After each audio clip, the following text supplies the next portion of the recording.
এই যে 10 টাকার নোটটা, এইটা হচ্ছে কিন্তু এই সময়ের জন্য একটা দুষ্প্রাপ্য নোট। এই নোটটা কিন্তু এখন আর বাংলাদেশের বাজারে চলে না। আজকে অনেক বছর পরে এই নোটটা দেখছি। আমরা যখন ছোট ছিলাম, স্কুলে পড়তাম, তখন এই নোটের প্রচলন আমরা দেখতে পাইছিলাম। তো আজকে এতদিন পরে আমাদের বাসার কাছে এক দোকানে তার কাস্টমার এটা দিয়ে গেছে। এখন এটা নিয়ে ব্যাপক গবেষণা হইতেছে, এটা চলবে কিনা ইত্যাদি ইত্যাদি, কে নিবে, বিক্রি করে দিবে কিনা ইত্যাদি আর কি। এরকম খুব ইন্টারেস্টিং। তো এতদিন পরে এরকম একটা নোট পাইছি, এত আগের নোট। এই জন্য নোটটাকে নিয়ে ভাবলাম একটু দর্শকদের সাথে স্মৃতি শেয়ার করি, একটু দেখাই আর কি। হয়তোবা অনেকে আছে এই নোট চিনেও না। এই নোটটা বলতে যে বাংলাদেশের নোট একসময় ছিল, অনেকে আছে এই নোটটা এখন পর্যন্ত চিনেও না। তো তারাও আশা করি দেখতে পারবে এই নোটটা, এটা একসময় বাংলাদেশের ছিল।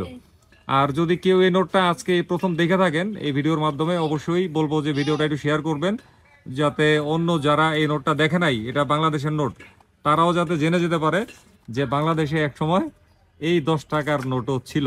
ঠিক আছে, বিদায় নিলাম। আল্লাহ হাফেজ, আসসালামু আলাইকুম।